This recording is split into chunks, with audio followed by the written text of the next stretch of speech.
அனைவருக்கும் வணக்கம். சிவாய நமக. நான் உங்கள் பேரன்பிற்குரிய மருதமலையார் என்கிற மருதமலை ஏகேஜி சித்தார்த்த அபிமன்யும், தமிழ்நாடு மாநில துணைத் தலைவர், இந்து தர்ம பாதுகாப்பு பேரவை நிறுவனர் அண்ட் தலைவர், ஸ்ரீ மருதமலையார் அறக்கட்டளை.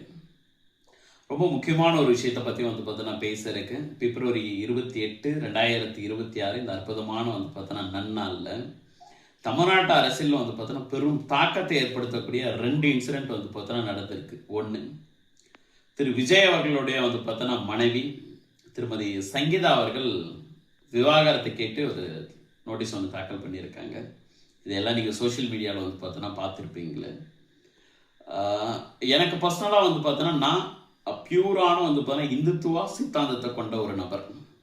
நான் என்னுடைய கொள்கையிலிருந்து ஒருபோதும் மாற்றிக்க பார்த்தோன்னா மாட்டேன். கொள்கையிலிருந்து ஒருபோதும் மாறிக்கவும் பார்த்தோன்னா மாட்டேன்னு. நான் அரசியலுக்கு வந்தது அடிப்படையான காரணமே என்னுடைய இந்து மதத்தை போற்றி பாதுகாத்து பார்த்தோன்னா அடுத்த தலைமுறைக்கு எடுத்துட்டு போகணுன்றதுக்காக தான் நான் அரசியலுக்குள்ள பார்த்தோன்னா வந்தேன். அதற்காக விஜய் என்ற பார்த்தோன்னா ஒரு நபரை இந்த திமுகன்ற பார்த்தோன்னா ஒரு கொள்ளக்கார கூட்டம் அடிக்கிறத பார்த்துட்டு வேடிக்கை பார்த்துட்டு இருக்க பார்த்தோன்னா முடியாது.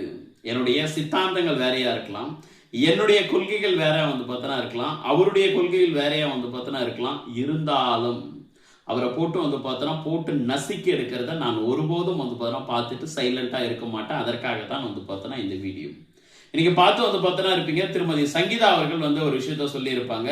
வேற ஒரு நடிகையுடன் பார்த்தோன்னா தொடர்பு, அதனால விஜய் கிட்ட விவாகரத்து பார்த்தோன்னா வாங்குற அப்படின்னு சொல்லிட்டு ஏன் இந்த நேரத்துல இந்த விஷயத்த பார்த்தோன்னா சொல்லணும்? விஜய் பார்த்தோன்னா அப்படிதான் பண்ணார் அப்படின்னா எனக்கு லாஸ்ட் பார்த்தோன்னா ஒரு 5 வருஷமாவே தெரியும். நான் இப்பதான் பார்த்தோன்னா இதை பத்தி நான் பேசுறேன் அப்படின்னு சொல்லிட்டு எலெக்ஷனுக்கு போனா இன்னும் 2 மாசம் கூட பார்த்தோன்னா இல்லவே இல்லை. ஏன் இந்த நேரத்துல பார்த்தோன்னா பேசணும்? ஸோ தாவேக்கால இருக்கக்கூடிய ஒவ்வொரு தொண்டர்களும் தயவு செஞ்சு நல்லா பார்த்தோன்னா புரிஞ்சுங்க.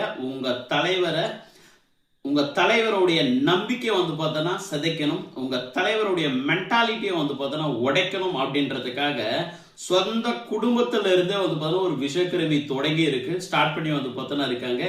இந்த நேரத்தில் நீங்க உங்க தலைவருக்கு உற்ற துணையா உறுதுணையா பார்த்தோன்னா இருக்கணும். அது உங்களுடைய பெரிய கடமை. ஏன்னா ஏதோ ஒரு மாற்றத்தை உருவாக்கலாம்னு பார்த்தோன்னா வந்திருக்காருங்களே. ஸோ அதனால நீங்க எல்லாம் உற்ற துணையா பார்த்தோன்னா இருக்கணும். ஏன் சங்கீதா இந்த நேரத்துல இந்த விஷயத்த பார்த்தோன்னா தொடங்கணும்? ஏன் இத்தனை வருஷமா சைலண்டா பார்த்தோன்னா இருந்தாங்க? ஏன் எலெக்ஷன் முடிச்சுட்டு கூட பார்த்தோன்னா தொடங்கி இருக்கலாம். எலெக்ஷன் முடிச்சுட்டு கூட தொடங்கி பார்த்தோன்னா ஏன் இந்த நேரத்தில் தொடங்கணும்? இந்த நேரத்துல தொடங்கினாதான் இவர் வீட்டு பார்த்தோன்னா பெண்ணே இவரை மதிக்கல அப்படின்னா, இவர் வீட்டுல இருக்கக்கூடிய பெண்ணுக்கே இவர் நல்ல ஒரு வாழ்க்கையை கொடுக்கலாம் அப்படின்னா, தமிழ்நாட்டு பார்த்தோன்னா மகளிருக்கு இவர் எந்த அளவுக்கு பாதுகாப்பை கொடுத்துருவாரு.